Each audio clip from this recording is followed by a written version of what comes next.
Bom dia, boa tarde, boa noite. Vamos começar mais um episódio dos Agilistas. E hoje a gente vai naquela toada de falar sobre transformação digital. A gente sabe que o assunto aqui dos agilistas está muito conectado com transformação digital. Eu já até comentei outras vezes, né? Durante uma época da minha vida, eu achava que nunca veria o agilismo vingar.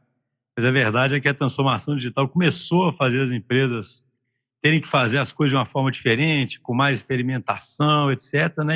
E aí o agilismo acabou virando mainstream e acabou virando um movimento muito forte, né? E tende cada vez mais a virar o modo comum. Então, falar sobre transformação digital nos diferentes contextos é sempre muito bacana. E hoje a gente vai falar sobre transformação digital no marketing, né? Contar um pouquinho dessa história, né? Como é que isso foi acontecendo. Eu acho que é muito interessante a gente entender como é que as coisas foram acontecendo ao longo do tempo, sabe? Essa história é sempre muito rica e permite que a gente tire uma série de aprendizados. Como sempre, estamos aqui com o Vinição. E aí, Vinição, beleza? E aí, pessoal, tudo bem? Vamos lá. Estamos aqui para poder contar essa história. Eu vejo que tem bastante experiência com isso, vai se apresentar. Ele é o CIO da Undemann Thompson, o Pedro Reis. Tudo bom, Pedro? Tudo bem, prazer, muito obrigado aí pelo convite e vou tomar cuidado. Agora que você falou que está gravando e não podemos mais falar bobagem, eu vou tentar me controlar. Exatamente, assim. Só que agora eu gravo aqui e o João ainda manda eu gravar em outro lugar, cara. Então eu estou duplamente preocupado agora. São duas gravações. Ô Pedro, para a gente já começar esse bate-papo, você podia primeiro só se apresentar um pouquinho para o público, explicar, né, o que é Undemann Thompson, o pessoal saber, né, de seu background, etc. E depois a gente começa a entrar nessa história aí da transformação digital no marketing, pode ser? Claro, vamos lá. Bom, pessoal, olá a todos. Eu sou o Pedro Reis, sou CEO da Undemann Thompson. A Undemann Thompson é uma agência que nasceu da fusão de duas outras agências, da Undemann, que era uma agência com um perfil bem digital, de dados e performance, e a Thompson, que é uma agência com perfil bem criativo, construtora de marcas. E aí a gente fez essa junção, são duas agências globais, parte do grupo WPP, são mais de 20 mil pessoas no mundo, justamente para lidar com os novos desafios do marketing e do crescimento, que não estão mais tão separados como tiveram no passado, né? Eu acho que é um pouco sobre isso que a gente vai conversar hoje, mas eu hoje toco essa agência, uma das mais tradicionais e maiores agências do mundo e do Brasil também, e com muito orgulho construindo o futuro dela, que está muito ligado ao futuro das tecnologias, das pessoas, das novas oportunidades. Interessante. Então, a própria Undemann Thompson já é resultado, né, da necessidade de haver mudança. Só uma coisa, essas duas agências, então, eram super antigas, já existiam há muitos anos? Como é que é? A Undemann era mais recente ou não? A Undemann era mais recente do que a Thompson. A Thompson ela tinha mais de 100 anos, foi acho que a primeira grande agência de publicidade do mundo. A Undemann estava ligado ao nascimento do marketing direto e o começo disso na década de 50 nos Estados Unidos. Então eram agências com muita história, com muito legado, mas que vieram se transformando ao longo do tempo, né? E a transformação não para. E essa fusão é resultado dessa transformação que não para, mas nunca parou a transformação em nenhuma das duas antes. Ou seja, já estavam lá na época do Mad Men já, né? Já fazer essa piadinha, que você é o ouvinte do... Com certeza, o Mad Men, o Math Man e todos os outros men que vieram e que virão. Então, conta essa história pra gente, Pedro. Como é que você enxerga, e parece que isso também combina com a sua trajetória, né? Você comentou aqui com a gente antes que você veio da área de tecnologia, né? Como é que esse caminho assim, do marketing sendo influenciado pela tecnologia, as coisas se misturando? Cara, eu não vim exatamente da tecnologia, minha história é bem casual, como acho que a maioria das histórias acabam sendo meio casuais.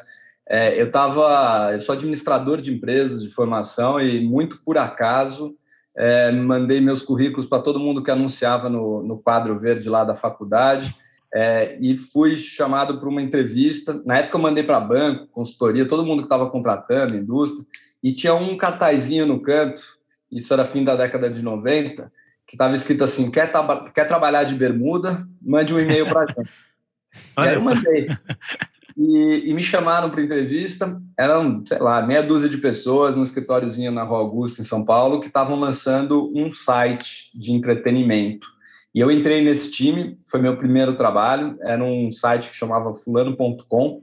era a bolha da internet no Brasil acontecendo. Ele era um site de entretenimento, mas que tinha uma premissa tecnológica muito interessante por trás, genial, na verdade. Não fui eu que inventei, então eu posso falar tranquilamente. Ele era um site onde você jogava em troca de pontos para ganhar prêmios, mas ele era um site logado, registrado, que era uma coisa que não existia muito naquela época. A internet era bem estática. E ele construía uma base de dados sobre o comportamento de cada um e tinha construído um ad server, que era uma tecnologia para você entregar publicidade Que é segmentada. isso, hein? Olha só. Era muito sofisticado, muito à frente do Maneirismo. tempo, né? São conceitos que, alguns anos depois, foram muito dominantes. O Fulano foi um projeto de muito sucesso. A gente, ali no começo dos anos 2000, tinha 15% do tráfego da internet brasileira, era nosso, assim, era muito forte. Ganhou prêmios globais de retenção de usuários e coisas assim, mas era um modelo de negócio da bolha. Então, eu entrei lá, eram meia dúzia de pessoas, um ano e pouco depois eram 150 pessoas, e de repente acabou, o negócio desapareceu do dia para a noite. E aí a gente reinventou coisas que a gente fazia lá dentro na forma de novos negócios. Hoje chama-se de pivotar, na época não chamamos assim, a gente estava tentando sobreviver. E uma das coisas que a gente fez foi falar assim, bom, a gente sabe fazer o site, né? A gente sabe fazer nosso site. Vamos fazer site para os outros. E aí abrimos uma divisão lá do Fulano, que era a divisão business. Na época a gente abriu várias divisões. Abriu uma divisão de dados, uma de e-mail marketing. Mas essa era a divisão business do Fulano, que a gente chamou de FBIS. E a FBIS depois se mostrou o nosso negócio maior. Né, começou como uma produtora, fazendo sites, e foi evoluindo, virou uma agência digital, depois entrou em mídia, em dados, virou uma agência de publicidade, vendemos para o grupo WPP, e aí essa foi a história. Mas a minha relação com a tecnologia era porque naquela época, quem construía os sites, né, tinha os designers, os pessoal de produto e os programadores. E programador, há 20 e poucos anos atrás, não falava a mesma língua do resto da comunidade que habitava o planeta, né? E hoje não, hoje acho que todo mundo tem um pouco mais da linguagem, é uma coisa mais comum, mas naquela época eu era um cara que fazia essa interface com Fazer o a pessoal ponte aí. e fui me Era um pouquinho apaixonando. menos nerd, né? Então eu entendia o suficiente, conseguia falar com eles, não me deixava enganar tão facilmente, e assim eu fui entrando, e por muito tempo trabalhei liderando times de desenvolvimento, de tecnologia, e aí aplicando as tecnologias que transformaram o marketing depois. É engraçado esse ponto que você falou aí, dessa questão do pessoal não fala a mesma língua. A gente já até gravou outros episódios bem famosos aqui, que foram marcantes sobre isso, né? Que né, o pessoal de TI, tecnologia, muitas vezes eles não têm o direito, né, de sentar na mesa assim exatamente por isso, né? Que parece que os caras são meio alien, né? Os caras não. Só que igual você falou, né? Hoje em dia meio que esse negócio inverteu, né? Esse negócio agora é o contrário. A galera que de negócio, se não sabe falar, não entende muito bem algumas coisas, começa meio tipo assim ser meio ultrapassado, né? É isso, eu sempre me encantei muito pela habilidade principal ali do desenvolvedor de focar no problema, de, sabe, esse foco absurdo em deixa eu entender o problema e desenhar as soluções. Eu acho que é uma qualidade tão incrível, mas ela ficava presa dentro de uma linguagem que ninguém mais conseguia entender.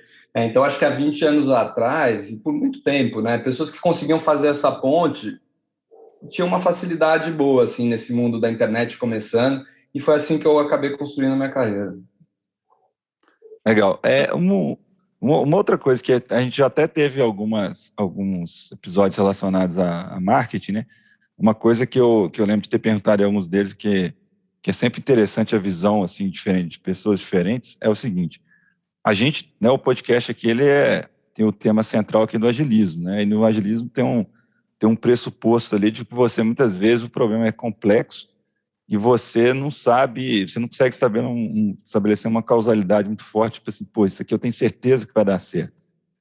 Porque é uma coisa nova, é um produto que não existe, é uma demanda, uma necessidade que às vezes você está até tentando criar, que ela não existe ainda, você está tentando ajustar, ou você está tentando focar, você está tentando nichar, etc. e tal. Então, isso parte do pressuposto que a forma de você descobrir o que você vai fazer, o que está dando certo, é via experimentação. Né? Então, você vai, né, meio que na tentativa e erro. como é que funciona isso quando você tem algumas demandas do ponto de vista de marketing, em que você tem a responsabilidade do que a marca está contando? É possível ser ágil nesse sentido que eu falei, de tentativa e erro? Como é que fica a responsabilidade aí em relação à questão da marca? Quais são as estratégias usadas? Eu acho que em muitas coisas em outras coisas não é, né? E essa é a maravilha da evolução dos últimos muitos, talvez 20 anos do marketing. Acho que só para a gente voltar um tiquinho, né? O marketing ele sempre foi sobre você desenvolver mercados para o seu produto. E no passado, esse desenvolvimento de mercado estava muito claramente fatiado em alguns pedaços. Assim, olha, eu vou fazer propaganda para gerar demanda, eu vou executar bem uma coisa no ponto de venda para capturar essa demanda, eu vou trabalhar meu preço, minha promoção. E a digitalização da vida foi mudando muito isso, né? Você não consegue mais fazer uma propaganda para gerar a demanda que você converte na loja, porque entre a propaganda e a demanda, a jornada hoje às vezes é um clique, às vezes passa por uma rede social, às vezes vai para a loja e depois volta. Então, fragmentou muito e isso mudou muito a lógica da execução do marketing, que era toda fatiada, né? Eu vou entender o meu consumidor, eu vou entender o meu produto, eu vou planejar uma forma de posicionar o meu produto para esse consumidor, fazer o consumidor ter acesso a esse produto e fazer com que ele prefira o meu produto em relação aos outros. Era mais simples, mas também era experimental. Você fazia coisas, media o resultado, pesquisava, fazia novas coisas. Mas esse ciclo era muito longo, né? O ciclo de você planejar, executar, aprender, replanejar, era muito longo. Com a digitalização da vida, né, esse ciclo ficou muito curto. Então, assim, a gente começa a ter feedback imediato sobre as coisas que faz, seja porque as pessoas hoje dão o feedback nas redes sociais, onde for, seja pelo comportamento das pessoas que a gente consegue medir em todas as plataformas que as coisas estão acontecendo. E isso é uma maravilha. Com esse feedback, você consegue ser muito mais ágil na forma de corrigir suas rotas, testar novas coisas. Mas você não consegue executar tudo em tempo real.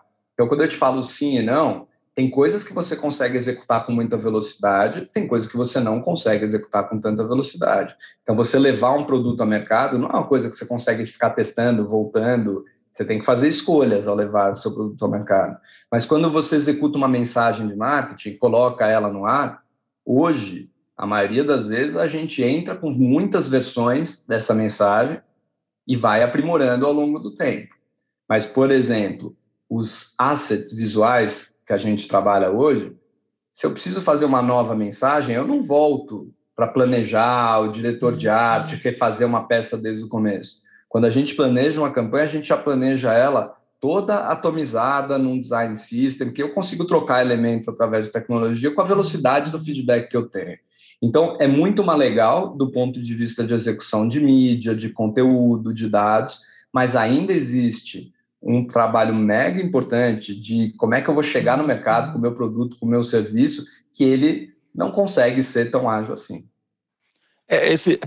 Por exemplo, você deu esse exemplo aí de você ter esse meio que o design system ali como sendo já, tipo assim, meio que um caminho ali, quase que um framework, vamos falar assim, né? Então aí você vai fazendo ajuste, vai aprendendo, pô, isso aqui está funcionando melhor, faz, sei lá, teste AB, eu não sei exatamente que tipo de metodologia usar e tal. Mas para uma parte, talvez quando você quer mudar mais radicalmente, você chega, é possível fazer do tipo assim, sei lá, eu invento um produto que aí eu lanço com uma marca ali meio que sem estar vinculado à marca principal para eu poder testar, eu coloco grana para poder testar o impulsionamento versus uma outra versão para ver qual que gera mais engajamento, sem vincular com a marca principal. Dá para fazer esse tipo de coisa assim, ou isso aí já é muito... Eu Como é acho que que funciona? com produtos digitais, com serviços, você consegue fazer isso.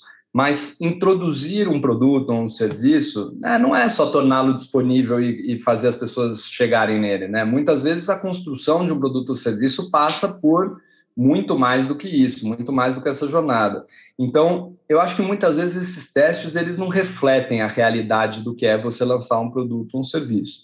Então, eu continuo acreditando que fazer escolhas em alguns momentos é uma parte muito importante do trabalho do marqueteiro, né? Ler um pouco o mercado, escolher os caminhos que ele... O que a gente ganhou foi muita capacidade de interagir, de ir voltar, de adaptar caminhos ao longo da execução, né? Mas eu ainda acho que existe um grau de planejamento anterior que é a essência do trabalho do marqueteiro.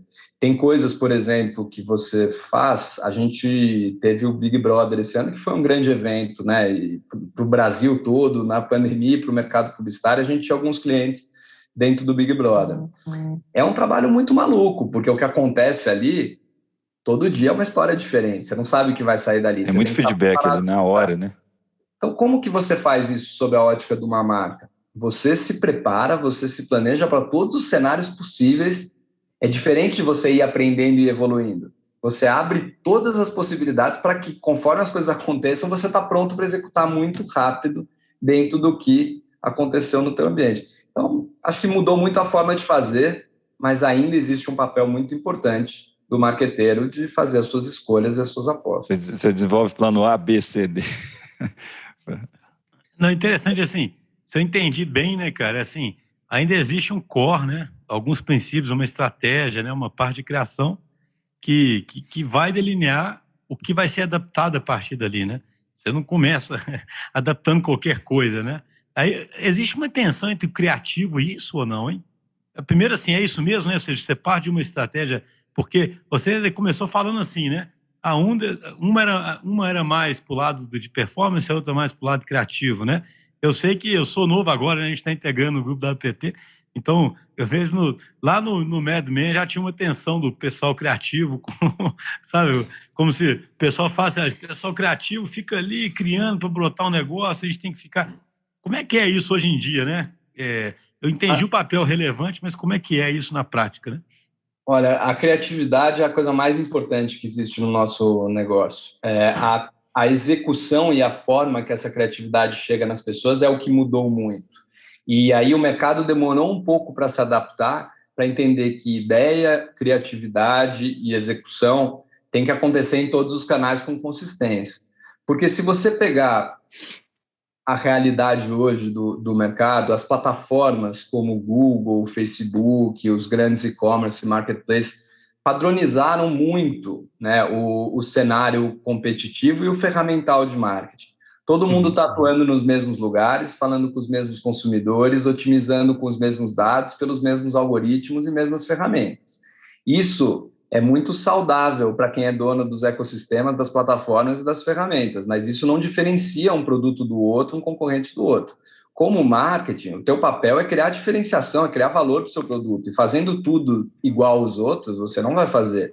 E esse é o papel da criatividade no nosso mercado, que nunca vai mudar. Uma história bem contada, uma mensagem que atravessa esse mar de mesmice, isso tem um papel mega, mega importante. As pessoas tendem a ler criatividade e tecnologia como forças opostas. Eu acho que isso é uma bobagem imensa. Assim, elas se apoiam, elas se constroem junto e elas ganham muita força quando trabalham juntas. Interessante, né? Fala aí, Vinícius. Assim, fazer uma... Porque parece que tem a ver com esse ponto que você colocou, que tem essa... O Schuster também colocou um pouco disso, né? Que tem meio que esse core aí, igual você colocou, que tipo assim, tem um planejamento ali, você se planeja para ter opções no fundo, né?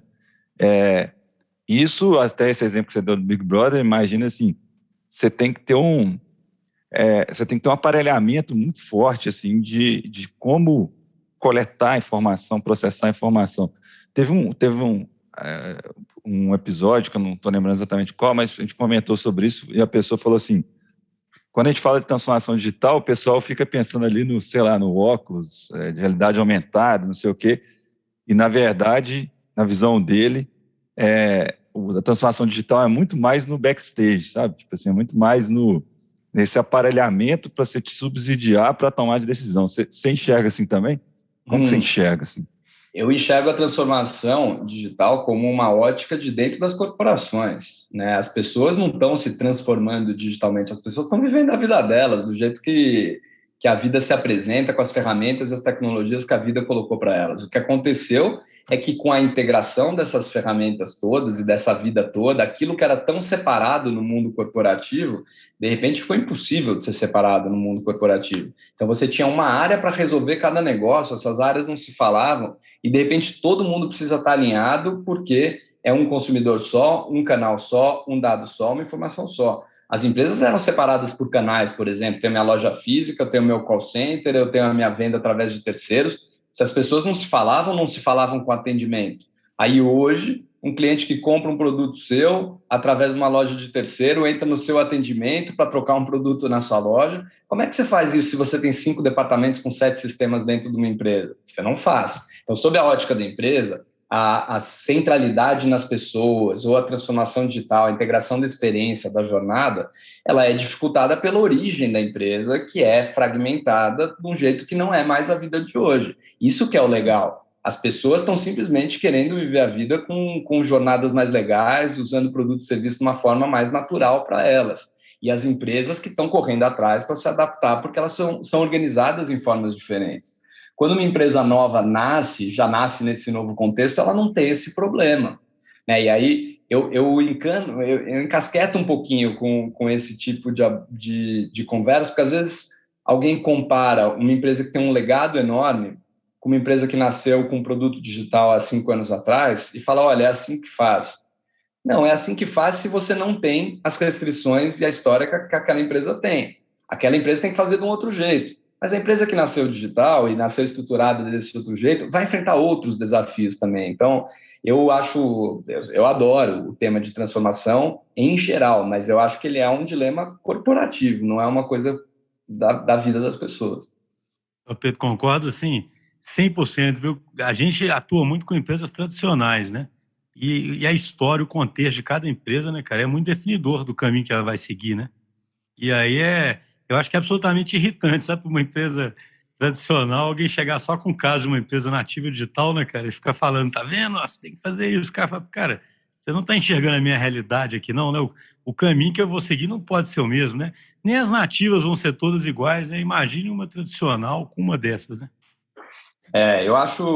Eu penso muito assim, mas eu acho que as nativas digitais e os processos, vários processos de trabalho, o agilismo em geral, ele aborda um ponto que é muito legal nesse momento, que é começar direito as coisas e não executar linearmente. Então, pô, a gente tem que estar junto na hora que a gente toma as decisões importantes. Eu acho que isso é uma coisa que todo mundo já entendeu, né? Não adianta você trabalhar de forma tão oscilada e linear.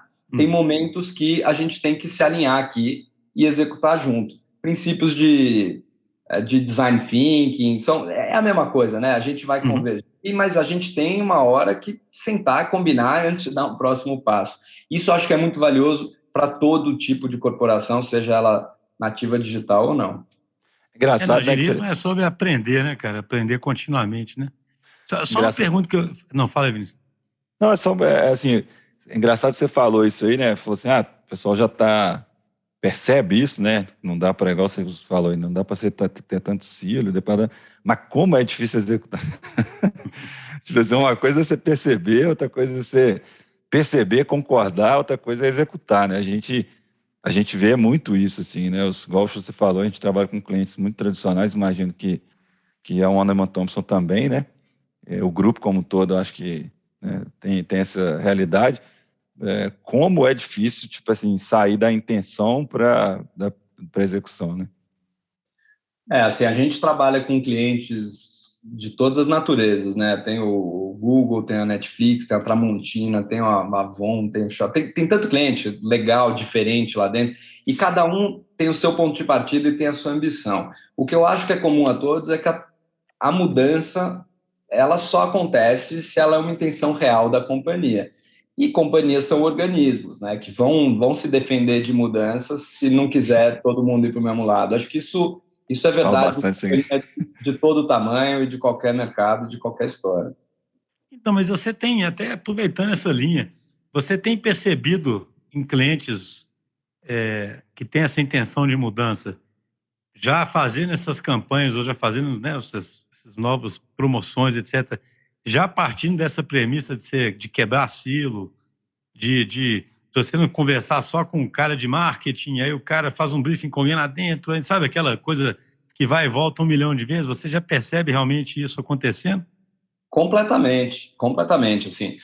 Hoje, são muito poucos os momentos que um trabalho de marketing segue aquele caminho bem tradicional de ser planejado, aprovado por 20 pessoas, produzido. A maioria das coisas é planejada, aprovada, e depois que começa a ir para a rua, ela vai sendo adaptada, se transforma a partir da reação das pessoas. Nesse momento, não dá tempo, né, de percorrer todos os caminhos, todos os steps de aprovação e falar com todo mundo. A maioria das empresas, por mais tradicionais que sejam, já estão acostumadas nesse momento a definir até onde dá para errar, até onde dá para arriscar, quem que vai ter uma palavra final sem precisar alinhar com todo mundo, e a gente já começa os trabalhos com tudo isso definido, porque senão você não consegue reagir, né? Não dá tempo de reagir. Se você não reage, aí você morre. É interessante, né? Ou seja, o ambiente também está estimulando a mudança estrutural, né? Para poder compor esses times com capacidade de responder mais rápido, né?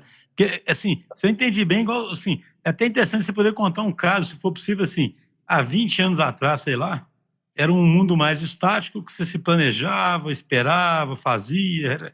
Agora, tudo bem, você continua tendo criativo ali. Os canais eram muito bem definidos, né? Tipo assim, tinha quase que... Tudo era mais previsível, né? Tinha menos jornadas, e agora, né? Como é que você contaria essas duas histórias, assim, entendeu? Tangibilizando 2 clientes, por exemplo, né? 2 possíveis casos, assim. Antes de entrar em casa, eu já penso em alguns aqui. Todo mundo deve ter lembrado daquela tirinha que falava que eu tenho certeza que metade do meu investimento em marketing funciona, eu só não sei qual metade, né? Esse era o marketing velho. Eu estava uma vez numa mesa de debates sobre marketing, comunicação, e estava o Condzilla, né? O Conrad lá, o Condzilla na mesa.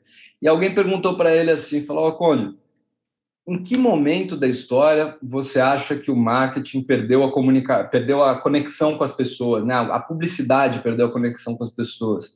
E a resposta dele foi genial, como ele costuma ser. Ele falou assim, meu amigo, em que momento você acha que a publicidade teve conexão com as pessoas? O fato de que a gente não podia, no passado, medir o que acontecia, não tinha canais para as pessoas responderem, não quer dizer que estava tudo certo, né? Tinha uma certa ilusão de que a gente planejava uma coisa, aprovava essa coisa, executava essa coisa, e que tinha sido tudo um sucesso. Na verdade, não se sabia tão bem. E vocês mesmos premiavam essas coisas, não é? Eu falo assim, né?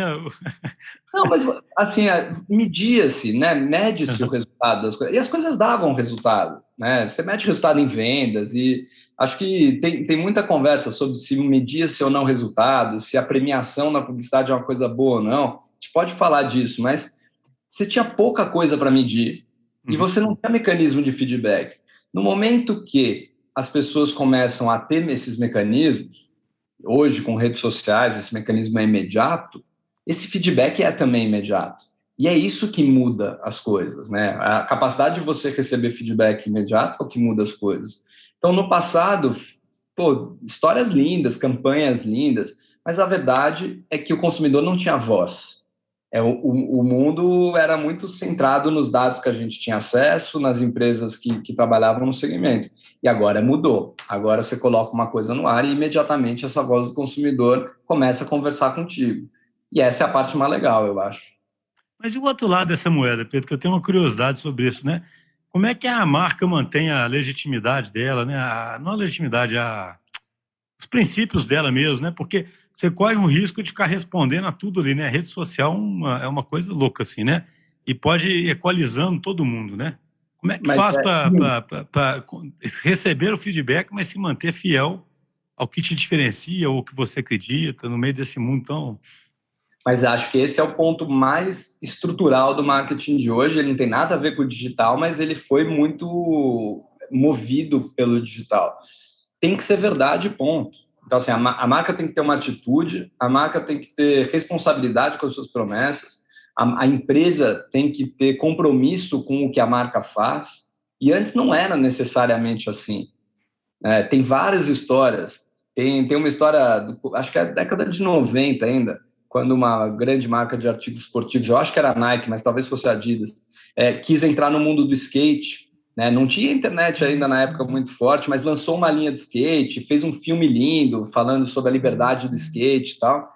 E o pessoal do skate ficou meio pistola ali, porque achava que a marca não tinha legitimidade para atuar nesse mercado, e foram andar de skate na frente da sede da empresa. E foram expulsos pelo segurança, filmaram isso, tiraram foto e puseram em todas as revistas de skate. E fiasco, né? Porque não era verdade. Tinha uma oportunidade de mercado, mas a marca não acreditava naquilo.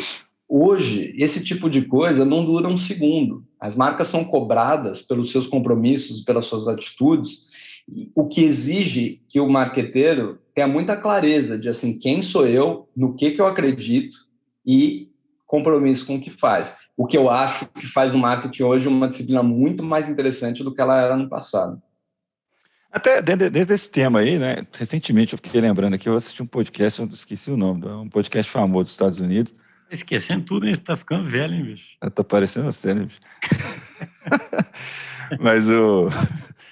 Mas a pessoa lá, ele estava discutindo sobre, tipo assim, ó, essa é uma discussão bem, na minha visão, pareceu bem importante, assim, sobre um balanço entre a coisa ser funcional, que tem um pouco a ver com o que o Schuster você falou, em relação ao incentivo que existe, que, tipo assim, não importa se é funcional, importa, tipo assim, se aquele negócio gera mais visões, gera mais... Porque o marketing é remunerado por isso, não é remunerado por exemplo, assim, você pega um joguinho, sei lá, muitas vezes você não vai ficar melhorando o joguinho porque funcionalmente ele é mais legal. Você vai ficar meio que fazendo uns testes AB ali, vendo o que é mais vicia mais, entendeu? Assim, como que... Você acha que a gente está caminhando para esse negócio ficar um pouco mais balanceado, baseado na fala que você falou antes, dessa responsabilidade? Eu acho que hoje esse lado da otimização ele é muito importante do marketing. Então, assim, como você vai otimizando o joguinho para as pessoas jogarem cada vez mais, você vai otimizando as suas campanhas, as suas estratégias, os seus conteúdos para que cada vez mais eles sejam efetivos. Eu falo efetivos porque muita gente otimiza pela métrica errada.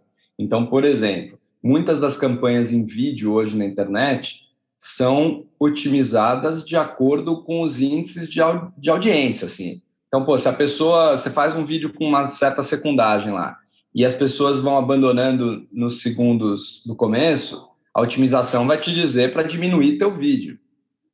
Será que é isso que você precisa fazer? Ou você precisa fazer um vídeo mais legal, com conteúdo que as pessoas queiram assistir? Então, acho que tem duas coisas. Uma é como que eu otimizo tudo que eu posso, né, com as ferramentas que existem. Mas, cara, o que eu quero falar? O que eu quero fazer? E ter certeza que eu estou conseguindo comunicar essa mensagem. Eu gosto muito de pensar que marca tem um papel muito, muito importante neste mundo de dados, esse mundo de performance, mais até do que antes. Pensa, por exemplo, companhias aéreas. Hoje, companhias aéreas são... Hoje mudou, né? Ficou um cenário mais difícil, mas virou um lugar de competição absolutamente plano, né? Todas as companhias aéreas, com todas as informações de preço, de horário, disponíveis em um clique, não tinha um motivo para você pagar R$ 1 a mais para viajar de um lugar para o outro do que você precisaria. E conscientemente, as pessoas falam assim, eu escolho a minha companhia aérea pelo preço, pontualidade, segurança. E aí você tinha companhias que não eram as melhores em preço, pontualidade, segurança, vendendo passagens por 20%, 30% mais que as outras, num cenário de competição nivelada, porque no imaginário das pessoas existe um valor ali que está além do transacional. Então, hoje, o marketing tem que fazer as duas coisas. Como é que eu me posiciono e construo esse valor que não é transacional, essa crença, essa fé que as pessoas vão ter no meu produto e serviço, mas como é que eu otimizo com todas as ferramentas que existem para garantir a eficiência do meu investimento? São duas coisas. Cara, achei interessante demais isso que você falou de... Não tinha pensado para esse lado, né? Eu sempre fiquei olhando para a faceta de que pode haver um nivelamento ruim, né? Uma pressão pela performance ali, mas, por outro lado, tudo está muito mais transparente, tudo está muito mais exposto, né? Então, o papel de alguém que, sei lá, descobre realmente a personalidade dessa marca e sabe atuar para mantê-la, né? Nos momentos bons, nos momentos ruins, né? Fazer a história ficar coerente, ele ficou ainda mais importante nesse mundo, né? É interessante. Ou seja, pode, se não se cai só para um... Por isso que as duas coisas são importantes, que isso sozinho também não adianta, né? Porque você tem que ter o desempenho e chegar, né, nos canais. Né? Eu confesso também, nunca tive uma reflexão com esse viés aí, não. E eu acho que cada vez mais as pessoas vão valorizar o seu consumo como um ato quase político ali, assim, você entende que o teu consumo é uma escolha e que essa escolha está financiando coisas. Então, eu vou botar o meu dinheiro em coisas que eu quero financiar. E eu quero saber quais são os compromissos dessas empresas. Eu acho que cada vez mais a gente vai fazer esse tipo de escolha conscientemente. E vai escolher comprar produtos e serviços de empresas que você acredite. Agora, por mais que você acredite, goste e tal, se a empresa te dificulta a jornada, se a experiência é ruim, você vai abandonar. Né? Então, esse que eu considero que é hoje table stakes, assim, quem fizer mal feito, não for bem usável, a experiência não for fluida, tá fora do jogo. Quem não otimizar usando tecnologia, dados, tá fora do jogo. Fazer tudo isso muito bem feito é sinal de que você vai crescer? Não, não é. Não vai crescer só fazendo tudo isso mega bem feito. Crescer, você precisa se conectar com as pessoas, você precisa achar novos mercados, você precisa criar novos hábitos. E isso exige estratégia, criatividade, entendimento do consumidor, que é a origem de tudo. É assustador, né, cara?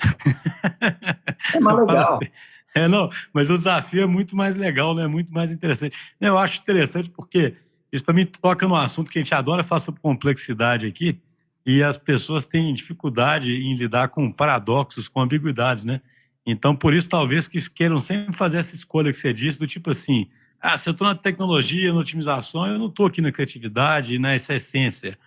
Se eu estou na essência, eu não estou ali. Mas você está falando, não, tem que estar nos dois, né? Você tem que estar nos dois. Eu falo assim, isso é difícil para a cabeça tradicional, sabe? Porque é como se esses problemas fossem um excluísse o outro, né? E, na verdade, talvez a grande síntese da transformação digital é justamente isso ter se misturado completamente, né? Que é o que você acabou de falar, pô. O cara pode fazer tudo certo da experiência, etc., mas não vai adiantar sozinho, né? Hoje, a gente pode medir hoje cada clique, cada tempo, cada reação, mas você não mede o porquê, né? Você não consegue medir por que a pessoa fez aquilo. Você consegue saber o que ela está fazendo, mas o porquê, você vai ter que se aprofundar, você vai ter que tentar, você vai ter que, muitas vezes, apresentar para as pessoas alternativas e opções que elas não estavam nunca nem considerando. Eu acho que o Steve Jobs sempre falava isso na criação de produtos e serviços, que, pô, se eu perguntar para as pessoas, elas querem a mesma coisa, não vou perguntar. Eu vou fazer o que eu acho que tem que ser feito. Então, Vai querer o cavalo mais rápido? a gente tem que... As empresas, o marketing, tem que lembrar, nossa missão é crescer, desenvolver novos mercados, novos produtos. Só que hoje isso inclui executar muito bem, muitos canais, com muitas tecnologias, ficou mais complexo, mas ficou mais divertido, ficou mais potente também. E não exclui nada do que era feito antes. Não, excelente, cara. Nós estamos chegando aqui no final. Gostei demais da conversa, cara. Isso é muito inspiradora e muito interessante. Confesso que trouxe essa dimensão nova para mim de pensar no tanto que essa essência ainda é fundamental, né? Eu acho que quem ouvir, acho que muita gente já percebe isso, né? Mas seria fundamental. Eu acho assim, a gente fala para os clientes, né? As pessoas correm muito facilmente atrás de ferramentas, né? Sabe? E aí é fácil reduzir a transformação digital do marketing a usar certas ferramentas que otimizam os canais, né? E é difícil, na verdade, usar a estratégia, a criatividade e isso tudo de forma integrada para criar uma experiência consistente em todos os canais, cumprir as promessas da marca e ainda conseguir tratar bem os feedbacks rapidinho, né? Rapidamente, né? Que é o que que é o que é viabilizado, né? Olha, se eu puder ainda fazer um comentário final sobre isso, assim, a gente não falou muito, mas uma parte muito grande da minha vida é ferramentas de marketing, a evolução desse ecossistema. E eu sempre tive essa conversa com os clientes, assim, a ferramenta, ela é uma ferramenta para resolver algo. Vamos primeiro só decidir o que a gente precisa resolver, depois a gente escolhe a ferramenta. E a mesma coisa com dados. Todo mundo fala de dados, agora dados, precisamos de dados, dados, dados. Eu sempre paro a conversa e falo assim, uma pergunta antes. Se eu te der todos os dados do mundo na sua mão agora, que decisão que você quer tomar? Me conta, aí eu vou achar os dados certos. Mas não vamos sair juntando dados sem saber o que a gente quer decidir. Não vamos sair escolhendo ferramentas sem saber que problema a gente quer resolver. E essas são as essências. Qual é a minha decisão? Qual é meu problema? Quando a gente começa direito, sabendo que problema que a gente quer resolver, pô, aí é uma maravilha ter esse ferramental, esse poderio todo. Mas quando a gente sai se armando sem saber o que a gente quer fazer, é uma tragédia, porque a gente se equipa para operar as ferramentas que a gente não sabe nem para que a gente quer. E eu acho que hoje o mundo está buscando um reequilíbrio de menos ferramentas e dados na medida certa para executar uma missão. Mas vamos saber qual é a missão, saber qual é o ferramental e os dados que a gente precisa, e aí bora. Ao invés de ficar colecionando tudo e depois descobrir o que faz. Eu sou bem adepto disso. Excelente, cara. Não tem mais nada a acrescentar. Isso aí vale para tudo que a gente faz também. Fez o fechamento bem melhor que você, viu? Então, Pedro, muito obrigado, cara. Excelente, viu? Adorei a conversa também aqui. Achei bem legal. Espero que a gente possa, no futuro, gravar outros episódios aí, cara. Grande abraço. Bom, muito obrigado, adorei estar com vocês. Contem comigo aí para o que for. Abraços para todos. Valeu.